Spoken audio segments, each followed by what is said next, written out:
When I pulled into my gravel driveway that afternoon, I sure as hell didn't expect to see three things.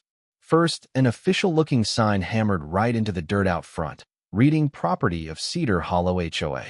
Second, a woman in pearls and orthopedic sandals, holding a clipboard and handing out house tour flyers to a cluster of baffled retirees. And third, a locksmith, who looked like he wanted to be anywhere but here, actively swapping out the locks on my front door. "Oh good. You're here," chirped Shannon lively, the HOA president and, frankly, a human migraine in kitten heels. "We're listing your property as the new community lodge. We'll need the keys and a quick bio for the welcome brochure." I just blinked at her, then walked to my truck, popped the tailgate, and pulled out a battered folder labeled Deed, plus blood, sweat, and receipts. Let me back up a sec. My name's Tyler Brinkley, and I'm not a guy who asks for much. Used to be a welder, these days more of a woodworking hermit, and for the past 5 years I'd been building my off-grid dream cabin deep in the pines of Cedar Hollow County. Just me, the deer, the wind, and a Wi-Fi signal so weak it could barely load a video on dovetail joints. No neighbors, no board meetings, no HOA. At least, that's what I thought. Then came the Timberline Estates expansion, a wave of pastel-colored houses, matching mailboxes, and retirees with more time than sense. Front and center was Shannon, self-appointed queen of Cedar Hollow, who'd once written in a newsletter, "No joke. Anything within shouting distance falls under HOA protection." My cabin, for the record, sat a good quarter-mile from their new development, but that didn't stop Shannon. She had binoculars, boundary issues, and a level of dedication that'd scare a private detective. It started small, notes on my door, always on lavender paper that smelled like anxiety. "Your porch stain clashes with community pallet standards. Unapproved structure. Please submit elevation schematics." And my favorite, grass height exceeds 2.5 inches, HOA maximum. I sent her a letter that basically said, in so many words, "I'm not in your HOA. Goodbye." Shannon responded by filing something she called a proximity annexation claim, citing an obscure, probably made-up bylaw that, she insisted, let them absorb adjacent unincorporated domiciles. She started referring to my place as Common Property Number 3, Lodge and Wellness Center. She even scheduled a wine tasting at my house. Learned about it from a flyer on my mailbox, which, disturbingly, featured a photo of my living room taken through my window with a telephoto lens. The flyer promised rustic charm and authentic mountain ambience, $20 per head, wine included. So the day I came home to find my locks being changed and a realtor photographing my custom-built fireplace, I didn't yell. I didn't even frown. Years of dealing with idiots in the welding trade taught me calm, paperwork, and precision win every time. I handed the agent a cease and desist letter from my lawyer. Gave the locksmith a lawsuit threat, with his company's name spelled out in 22-point font. And to Shannon, I presented a notarized deed, a certified survey from 1998, and a county map highlighted, very clearly, not subject to HOA jurisdiction. Shannon just waved it all away, told me my documents were outdated, and insisted the new expansion superseded old county lines.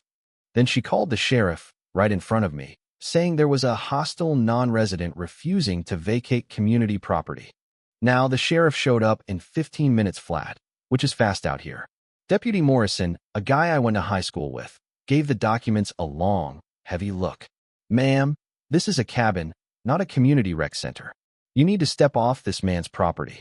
Shannon refused, claimed she had administrative immunity as HOA president. Morrison raised his brows so high, they almost left his face. "That's not a real thing, Mrs. Lively. Move along, or I'll charge you with trespassing." What Shannon didn't know was that from her very first lavender love letter, I'd already contacted the county, zoning, and a land use attorney. I'd learned that documentation always beats debate, so every notice, every call, every sneaky photo, recorded, timestamped, and witnessed. When Shannon filed emergency community needs paperwork to try and seize my land, it triggered a fraud investigation that moved faster than she could schedule another board meeting. Turns out, she'd pulled this annexation scam before, 3 times, in fact. She'd bullied elderly neighbors into selling for pennies or just leaving. There's even a shed she'd converted into a community meditation room, that only she had the keys to. But not everyone kept records like I did, or had security cams catching her sneaking around at 2 a.m., snapping violations. And I had the golden ticket, an audio recording of her bragging. I can take whatever property benefits the greater good. Yeah, that happened. So, here comes the best part. Shannon got charged. Attempted land misappropriation, fraud, unauthorized entry, harassment, you name it. That wellness center she dreamed up? It became evidence exhibits A through F.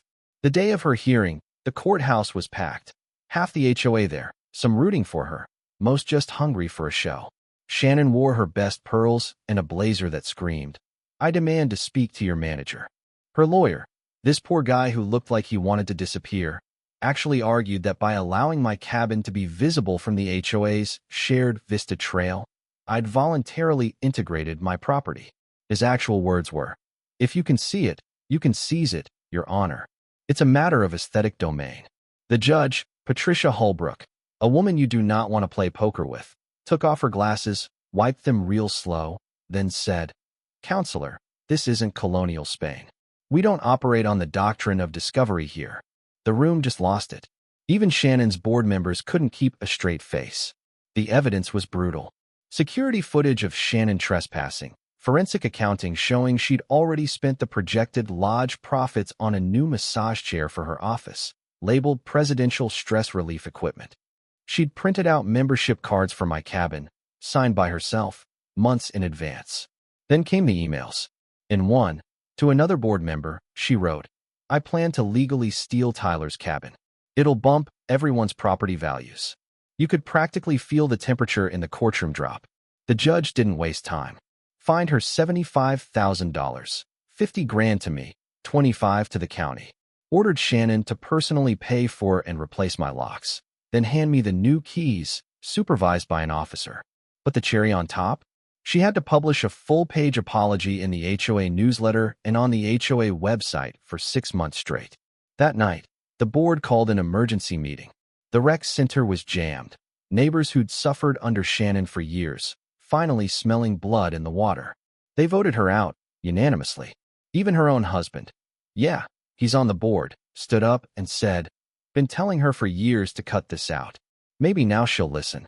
The county commissioner showed up with a sheriff's deputy, just in case things got spicy, and read her a document banning her from serving on any HOA in Cedar Hollow County for life. Permanent. Non-negotiable. When they dropped the hammer, Shannon turned a shade of purple I'd only seen on eggplants left in the sun too long. She stood, knocked over her chair, and shrieked, "You can't do this. I am this HOA. I've sacrificed everything for this community." The commissioner just shook his head. "Not anymore, you're not." He handed her the paperwork. She crumpled it, threw it at him, which, by the way, tacked on another assault charge and a $5,000 fine. You'd think that'd be the end, right? But out here, nothing ever really ends. The HOA still stands. Different faces now, rules a little looser, fewer lavender letters on folks' doors. The old meditation shed is a real rec room, open to everyone. And sometimes, when I'm sitting on my porch at dusk, sipping coffee and watching the wind in the pines, I wonder if the next Shannon is already out there, just waiting for their shot at power. But I'll say this, documentation wins, good neighbors matter, and standing your ground is worth every headache, even if you gotta fight for it in court. So tell me, what's your take on all this? Was I right to stand my ground, or did it go too far? Ever tangled with an HOA, or had a neighbor like Shannon? Drop your story in the comments. Let's hear about your own small-town justice, and maybe, just maybe, we'll figure out what real community looks like together.